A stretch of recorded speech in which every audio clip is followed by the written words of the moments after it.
Assalamualaikum warahmatullahi wabarakatuh. Di sini kami dari kelompok 4 ingin membawakan materi mengenai estimasi biaya. Tak kenal maka tak sayang, maka izinkanlah saya memperkenalkan diri saya dan juga teman-teman saya.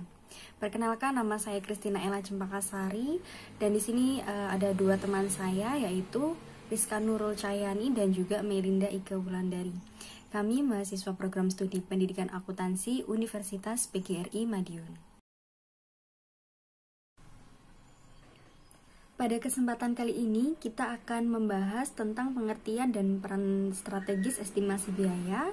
Kemudian kita juga membahas tahap-tahap estimasi biaya dan juga metode dalam estimasi biaya.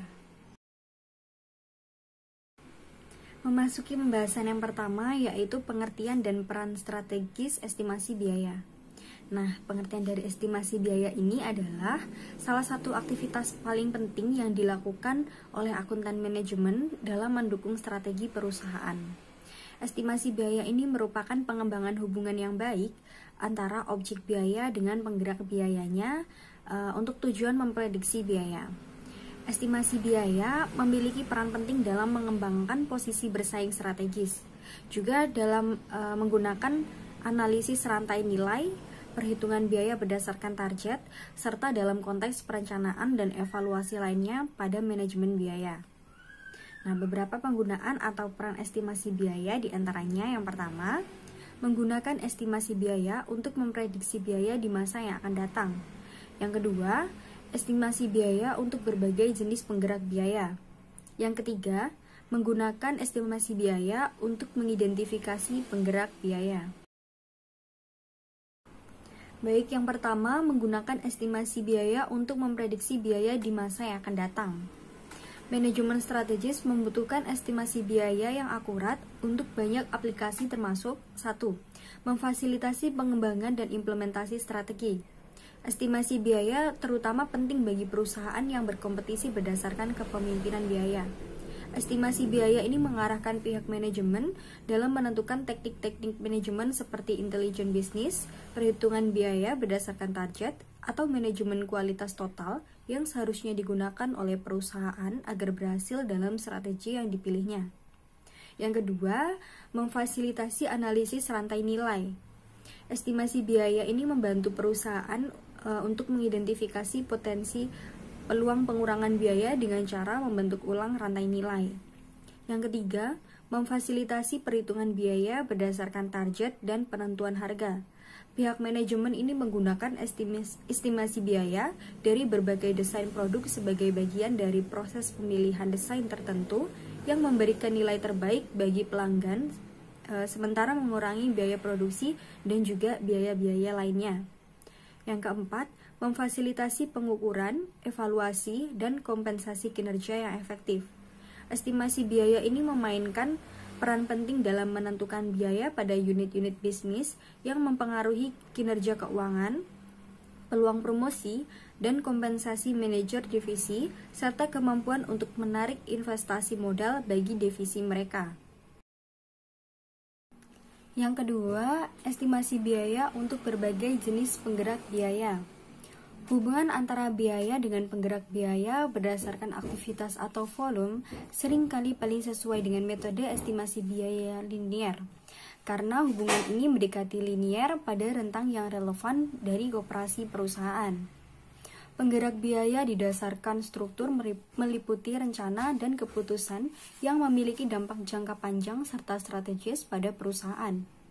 Keputusan tersebut mencakup pengalaman produksi, skala produk, teknologi produk atau produksi, dan kompleksitas produk atau produksi.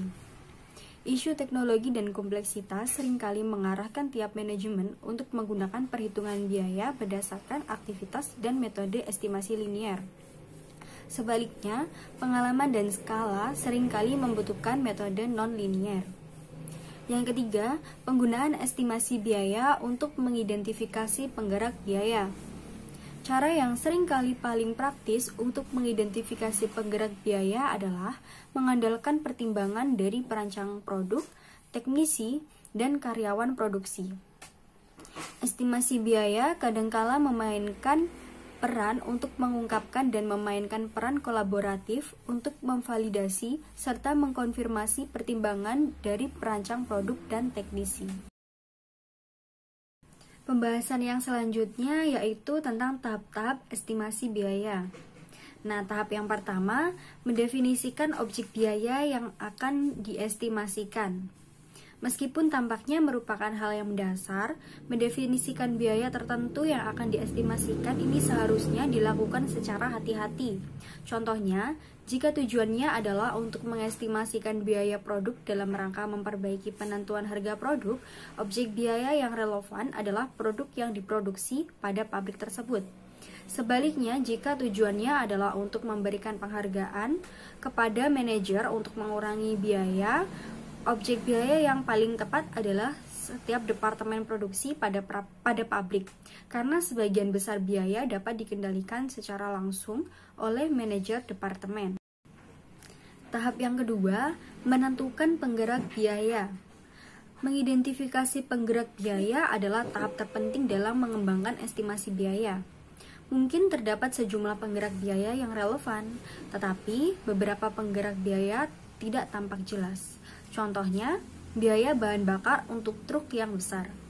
Mungkin terutama adalah fungsi dari jumlah mil yang ditempuh, tetapi juga dipengaruhi oleh rata-rata beban yang dikirimkan, jumlah jam operasi, dan sifat pengiriman barang.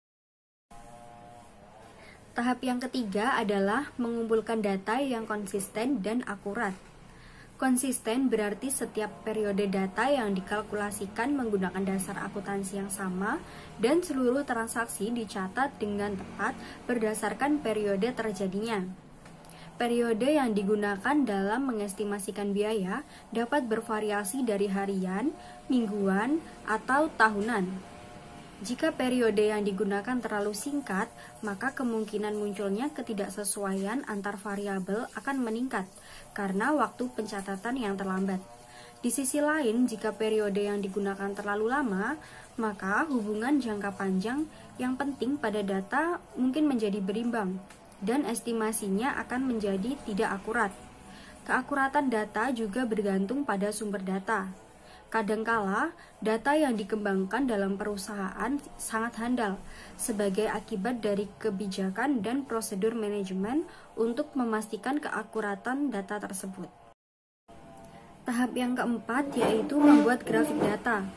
Tujuan pembuatan grafik data ini adalah untuk mengidentifikasi pola yang tidak umum. Adanya pergeseran atau ketidaklinearan data harus diberikan perhatian khusus dalam mengembangkan estimasi. Tahap yang kelima yaitu memilih dan menggunakan metode estimasi yang tepat.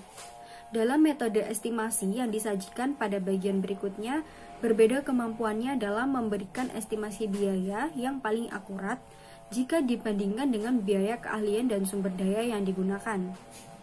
Akuntan manajemen memilih metode yang memiliki tingkat ketepatan atau pertukaran biaya terbaik terhadap tujuan estimasi. Nah, tahap yang keenam yaitu menilai keakuratan estimasi biaya. Tahap terakhir yang paling penting dalam estimasi biaya ini adalah mempertimbangkan potensi kesalahan estimasi yang dibuat. Ini meliputi mempertimbangkan kelengkapan dan ketepatan penggerak biaya yang dipilih pada tahap 2, konsistensi dan keakuratan data yang dipilih pada tahap 3, kajian grafik pada tahap 4, serta ketepatan metode yang dipilih pada tahap 5. Pembahasan yang ketiga yaitu tentang metode estimasi biaya. Nah, metode yang pertama adalah metode titik tinggi rendah. Metode titik tinggi rendah menggunakan aljabar untuk menentukan garis estimasi yang unik antara titik-titik yang tinggi dan rendah dalam data. Metode titik tinggi rendah memenuhi dua tinjauan penting bagi Garcia, yaitu yang pertama, metode tersebut berdasarkan pada garis biaya yang unik, bukan estimasi kasar berdasarkan pada pengamatan terhadap grafik. Yang kedua, metode tersebut memungkinkan Garcia untuk menambahkan informasi yang dapat berguna dalam memprediksi biaya pemeliharaan. Nah, estimasi titik tinggi rendah ini dapat ditampilkan sebagai Y sama dengan A plus B dikali X, di mana Y adalah nilai estimasi biaya pemeliharaan dan X adalah penggerak biaya, yaitu jumlah jam operasi ditambah dari operasional pabrik. Kemudian yang kedua, analisis regresi. Analisis regresi merupakan metode statistik untuk memperoleh persamaan estimasi biaya unik yang paling sesuai bagi sekumpulan titik data. Analisis regresi ini menyesuaikan data dengan cara memperkecil jumlah kuadrat dari kesalahan estimasi. Karena regresi secara estimasi ini dapat memperkecil kesalahan estimasi dengan cara ini. Metode ini disebut juga regresi kuadran terkecil. Analisis regresi memiliki dua jenis variabel, variabel terikat dan juga variabel bebas. Variabel terikat ini merupakan biaya yang akan diestimasikan, sedangkan variabel bebas merupakan penggerak biaya yang digunakan untuk mengestimasi nilai variabel terikat. Apabila hanya satu penggerak biaya yang digunakan, maka analisisnya disebut dengan regresi sederhana. Selanjutnya, memilih variabel terikat. Variabel terikat mungkin disajikan pada tingkat yang luas, seperti total biaya pemeliharaan untuk seluruh perusahaan, atau tingkat terperinci seperti biaya pemeliharaan untuk setiap pabrik atau departemen. Selanjutnya, memilih variabel bebas. Untuk mengidentifikasi variabel bebas, akuntan manajemen ini dapat mempertimbangkan seluruh data keuangan, operasi, dan ekonomi lainnya yang memungkinkan relevan untuk mengestimasi variabel terikat. Tujuannya adalah untuk memilih variabel yang relevan dan bukan merupakan salinan dari variabel bebas lainnya. Selanjutnya, mengevaluasi analisis regresi. Selain untuk mengestimasi biaya, analisis regresi juga menyediakan ukuran kuantitatif dari ketepatan dan keandalannya. Ketepatan mengacu pada keakuratan dan keandalan yang menunjukkan apakah regresi mencerminkan hubungan aktual antar variabel, yaitu apakah model regresi ini memungkinkan untuk terus-menerus memprediksi secara akurat. Nah, ukuran-ukuran ini dapat membantu akuntan manajemen dalam menilai kegunaan regresi tersebut. Yang pertama, R kuadrat. Yang kedua, nilai T. Yang ketiga, kesalahan standar estimasi. Yang keempat, nilai P. Mengukur resiko di mana variabel bebas tertentu hanya memiliki hubungan secara kebetulan dengan variabel terikat. Nah, ketika terdapat dua atau lebih variabel bebas, keberadaan nilai T yang rendah dari satu atau lebih dari satu variabel bebas ini merupakan suatu pertanda kemungkinan terdapatnya multikoliniaritas. Sekian dari saya, selanjutnya akan dilanjutkan oleh rekan saya. Baik, untuk selanjutnya yaitu 5 tahapan pengambilan keputusan strategis. Yang pertama, menentukan isu strategis di sekitar masalah. Yang kedua, mengidentifikasi alternatif tindakan. Yang ketiga, memperoleh informasi dan melakukan analisis terhadap alternatif. Yang keempat, didasarkan strategi dan analisis, pilih dan implementasikan alternatif yang diinginkan. Yang terakhir, menyediakan evaluasi terus-menerus mengenal efektivitas implementasi pada tahap 4. Selanjutnya yaitu masalah implementasi ketidakliniaran. Yang pertama yaitu tren atau musiman. Karakteristik umum dari data akuntansi adalah tren signifikan yang dihasilkan dari perubahan harga atau musiman. Jika terdapat tren atau musiman, regresi linier tidak sesuai dengan datanya dan akuntan manajemen. Kemudian, metode yang digunakan untuk dapat menghilangkan variabel musiman atau tren adalah sebagai berikut. Yang pertama yaitu penggunaan indeks peradaban harga untuk menyesuaikan nilai setiap variabel dengan beberapa periode waktu yang lazim. Metode yang kedua yaitu penggunaan variabel tren.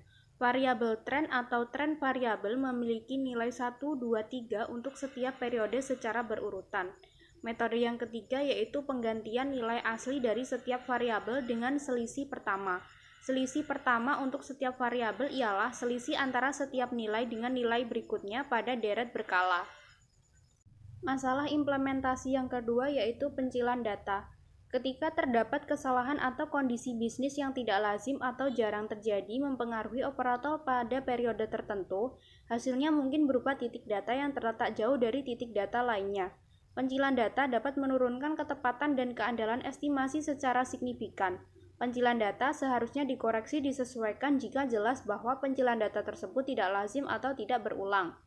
Kemudian masalah implementasi yang ketiga yaitu peralihan data. Jika kondisi bisnis yang tidak lazim berlangsung lama, seperti pengenalan teknologi produksi baru atau perubahan tetap lainnya, terdapat perbedaan pergeseran dari arah rata-rata data harus dimasukkan ke dalam estimasi. Salah satu cara untuk menangani hal tersebut adalah menggunakan variabel rekayasa untuk menandai periode sebelum dan setelah terjadinya peralihan. Selanjutnya yaitu analisis kurva pembelajaran. Salah satu contoh yang menonjol dari perilaku biaya nonlinier adalah biaya dipengaruhi oleh pembelajaran. Biaya dipengaruhi oleh pembelajaran dalam berbagai konteks secara luas, khususnya dalam persiapan produksi berskala besar. Analisis kurva pembelajaran atau learning curve analysis merupakan metode sistematis untuk mengestimasikan biaya ketika proses pembelajaran berlangsung. Tingkat pembelanjaan atau learning rate merupakan persentase di mana rata-rata waktu atau total waktu turun dari tingkat sebelumnya ketika output 2 kali lipat. Bukti tambahan kepentingan praktis kurva pembelajaran adalah referensi umum untuk biaya awal pada laporan tahunan dan laporan perusahaan. Selanjutnya, prinsip bisnis yang diterima umum adalah produk dan proses produksi baru memulai metode. Produktivitas rendah diikuti dengan peningkatan produktivitas.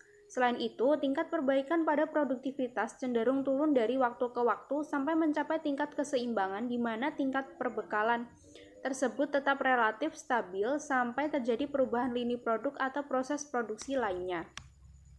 Selanjutnya yaitu keputusan yang dipengaruhi oleh pembelajaran. Yang pertama yaitu analisis biaya volume laba. Penentuan titik impas kemungkinan secara signifikan dipengaruhi oleh adanya pembelajaran. Yang kedua, penganggaran tingkat produksi dan kebutuhan tenaga kerja. Pengembangan rencana produksi tahunan atau triwulan dan anggaran pensiun tenaga kerja yang terkait. Yang ketiga, keputusan membuat atau membeli. Jika biaya untuk membuat suku cadang dipengaruhi oleh pembayaran, analisis dapat digunakan agar lebih akurat mencerminkan total biaya dari waktu ke waktu atas pilihan yang dibuat. Yang keempat yaitu penganggaran modal. Kurva pembelajaran menangkap perilaku biaya yang lebih akurat di sepanjang usia investasi modal dengan memasukkan peningkatan produktivitas tenaga kerja yang diharapkan yang disebabkan karena proses pembelajaran. Keputusan yang dipengaruhi oleh pembelajaran selanjutnya yaitu persiapan penawaran untuk kontrak produksi, perhitungan biaya berdasarkan target, dan perhitungan biaya siklus hidup. Kurva pembelajaran memainkan peran penting dalam memastikan bahwa estimasi biaya kontrak akurat di sepanjang usia kontrak. Selanjutnya, pengembangan biaya produk standar, yaitu jika proses pembelajaran terjadi, biaya standar berubah dari waktu ke waktu, dan biaya tenaga kerja yang tepat harus disesuaikan secara tepat waktu. Selanjutnya, pengendalian manajemen. Penggunaan kurva pembelajaran penting dalam mengevaluasi manajer secara tepat jika biaya dipengaruhi oleh pembelajaran. Evaluasi seharusnya mengenai pola biaya yang relatif tinggi pada tahap awal siklus produksi. Selain itu, dalam kurva pembelajaran terdapat beberapa keterbatasan. Antara lain yang pertama, penggunaan kurva pembelajaran adalah bahwa pendekatan tersebut paling sesuai dalam konteks pada karya yang melibatkan tugas berulang yang dilakukan untuk produksi jangka panjang, mana percobaan berulang meningkatkan kinerja atau pembelajaran.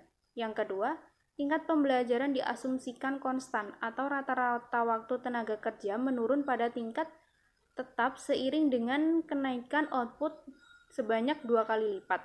Selanjutnya, estimasi kurva pembelajaran mungkin tidak dapat diandalkan karena perubahan produktivitas yang diamati dalam data yang digunakan untuk menyesuaikan modal sebenarnya berkaitan dengan faktor-faktor lain selain pembelajaran. Baik, di sini saya akan melanjutkan presentasi dari teman saya. Untuk selanjutnya ada mengenai keterbatasan ketiga adalah estimasi kurva pembelajaran mungkin tidak dapat diandalkan karena perubahan produktivitas yang diamati dalam data yang digunakan untuk menyesuaikan model sebenarnya berkaitan dengan faktor lain saat pembelajaran. Model pembelajaran tidak dapat diandalkan dan menghasilkan estimasi yang tidak akurat untuk waktu dan biaya tenaga kerja. Selanjutnya ada analisis regresi. Pada lampiran ini menggunakan contoh untuk menjelaskan pengembangan estimasi regresi dan ukuran statistik yang terkait. Lalu selanjutnya kita menafsirkan ukuran statistik untuk menilai ketepatan dan keandalan regresi. Selanjutnya ada estimasi regresi. Analisis regresi menemukan garis melalui data yang meminimalkan jumlah kuadrat kesalahan diukur sebagai perbedaan antara lain yang diprediksikan melalui regresi dengan nilai aktual untuk variabel terikat. Dalam contoh tersebut, variabel terikat yaitu beban perlengkapan Y diestimasikan dengan satu variabel bebas, dalam hal ini tingkat produksi X. Regresi untuk ketiga titik adalah Y sama dengan A plus B dikalikan X sama dengan 220 US dollar ditambah 0,75 US dollar dikalikan X. Selanjutnya ada ukuran statistik. Ukuran statistik dari keandalan dan ketepatan regresi diturunkan dari analisis varians terhadap variabel-variabel terikat. Varians adalah ukuran derajat nilai variabel terikat bervariasi di sekitar rata-ratanya. Analisis varians digunakan karena analisis regresi didasarkan pada pemisahan total varians dari variabel terikat menjadi komponen yang tidak dapat dijelaskan dan komponen yang dapat dijelaskan. Konsep dasar adalah memprediksi setiap nilai variabel terikat. Regresi menjelaskan perubahan yaitu varians pada variabel terikat yang berkaitan dengan perubahan variabel bebas. Varians variabel terikat yang tidak dapat dijelaskan dapat disebut juga dengan residu atau varians kesalahan. Kemampuan regresi untuk memprediksi perubahan tepat pada variabel terikat merupakan ukuran utama dari keandalan dan diukur dari proporsi varians yang dijelaskan dari varians yang tidak dapat dijelaskan. Dua kolom dalam tampilan 8B1. Mohon maaf untuk kolomnya nanti bisa dilihat di PDF atau di file makalah karena sudah saya masukkan di PPT tapi error terus, dan ini bisa dilihat di makalah. 8B1 menunjukkan data variabel bebas X dan variabel terikat Y. Kolom 3 menunjukkan rata-rata variabel terikat YM, dan kolom 4 merupakan prediksi regresi YE untuk setiap titik. 3 kolom terakhir mengindikasikan ketiga ukuran varians. Kolom 5 menunjukkan total varians atau varians dari variabel terikat sebagai perbedaan antara setiap titik dengan data rata-rata variabel terikat Y min YM. Kolom 6 varians yang dijelaskan melalui regresi YE min YM, dan kolom 7 menunjukkan varians yang tidak dapat dijelaskan melalui regresi yaitu Y min YE. Tabel analisis varians atau analysis of variance table memisahkan total varians dari variabel terikat ke dalam komponen yang tidak dapat dijelaskan dengan komponen yang dapat dijelaskan. Dua kolom pertama menunjukkan jenis dan jumlah varians. Kolom ketiga menunjukkan derajat kebebasan atau degree of freedom untuk setiap komponen, mewakili jumlah pilihan bebas yang dibuat untuk komponen tersebut. Selanjutnya ada ketepatan regresi. Kesalahan standar estimasi atau standar error of estimate atau SE merupakan ukuran keakuratan estimasi regresi yang bermanfaat. Ketepatan dan keakuratan regresi meningkat ketika varians tidak dapat dijelaskan, berkurang, dan ketika jumlah titik data meningkat karena jumlah derajat kebebasan meningkat. Selanjutnya ada tingkat kesesuaian atau R kuadrat. R kuadrat disebut juga koefisien determinasi, merupakan ukuran langsung kemampuan penjelasan regresi. R kuadrat mengukur persentase varians variabel terikat yang dapat dijelaskan oleh variabel bebas. Kemampuan penjelasan regresi meningkat ketika jumlah kuadrat dari varians yang dapat dijelaskan secara relatif meningkat jika dibandingkan dengan total jumlah kuadrat. Selanjutnya ada keandalan statistik atau F-statistik. F-statistik merupakan keandalan statistik regresi yang bermanfaat. Keandalan statistik menanyakan apakah hubungan antar variabel dalam regresi sebenarnya atau apakah korelasi antar variabel merupakan hubungan secara kebetulan antar data yang ada. Jika tidak digunakan berjumlah sedikit, mungkin untuk memilih R kuadrat yang relatif tinggi, keyakinan yang relatif kecil akan adanya hubungan statistik karena jumlah titik data yang sedikit. F yang lebih besar, resikonya yang lebih kecil bahwa regresi secara statistik tidak dapat diandalkan. Selanjutnya ada keandalan statistik untuk setiap variabel bebas atau nilai T. Nilai T merupakan ukuran keandalan dari setiap variabel bebas dan dengan demikian memiliki interpretasi sangat mirip dengan F statistik. Nilai T sama dengan rasio koefisien variabel bebas terhadap kesalahan standar dari koefisien variabel bebas tersebut. Kesalahan standar dari koefisien variabel bebas tersebut merupakan koefisien tidak dapat disalahan yang dapat diinterpretasikan dengan cara yang sama. Nilai kesalahan standar koefisien adalah 0,2598. Dengan demikian nilai T adalah jadi T sama dengan 0,75 per 0,2598 hasilnya 2,8868. Selanjutnya ada keandalan dari ketepatan atau varians yang tidak konstan. Jika terdapat varians tidak konstan, nilai SI dari regresi tidak dapat selalu akurat dalam menentang variabel bebas, maka untuk memperbaiki masalah varians tidak konstan, maka akuntan manajemen seharusnya mentransformasikan variabel terikat dengan log atau akar kuadrat. Jika hal tersebut tidak akan memperbaiki kondisinya, akuntan manajemen seharusnya sangat berhati-hati dalam mengimplementasikan nilai SE. Selanjutnya adalah kesalahan tidak bebas atau statistik Durbin-Watson. Metode umum yang mendeteksi adanya kesalahan tidak bebas adalah menggunakan statistik Durbin-Watson atau DW. Statistik DW dikalkulasikan dari jumlah dan perubahan kesalahan dalam rentang variabel bebas. Nilai DW terletak antara 0 dan 4.0. Jika titik datanya 20 atau lebih dari 20, nilai DW sekitar antara 1,0 dan 3,0, mengindikasikan kemungkinan kecil adanya ketidaklinearan seperti dideskripsikan sebelumnya. Selanjutnya ada kesalahan tidak bebas atau statistik Durbin-Watson. Metode umum yang mendeteksi adanya kesalahan tidak bebas adalah menggunakan statistik Durbin-Watson atau DW. Statistik DW dikalkulasikan dari jumlah dan perubahan kesalahan dalam rentang variabel bebas. Nilai DW terletak antara 0 dan 4.0. Jika titik datanya 20 atau lebih dari 20, nilai DW sekitar 1 dan 3, mengindikasikan kemungkinan kecil adanya ketidaklinearan seperti dideskripsikan sebelumnya. Nilai yang lebih kecil dari 1 atau lebih besar dari 3 seharusnya mengindikasikan kebutuhan untuk mengkaji data dan memilih perbaikan yang tepat jika dibutuhkan. Selanjutnya ada regresi deret berkala dan lintas bagian.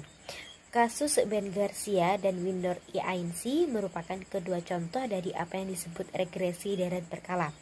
Regresi data berkala atau time series regression merupakan aplikasi analisis regresi untuk memprediksi jumlah di masa yang akan datang dengan menggunakan data pada periode sebelumnya.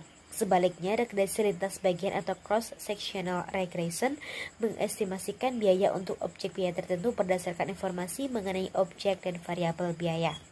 Selanjutnya ada menggunakan regresi untuk mengestimasikan nilai real estate komersial. Mengestimasikan nilai real estate untuk bangunan apartemen dan kantor seperti diharapkan.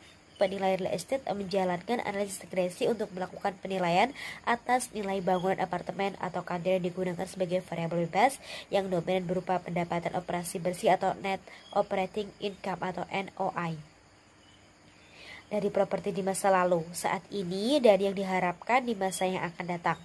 Yang pertama menggunakan metode titik tengah rendah.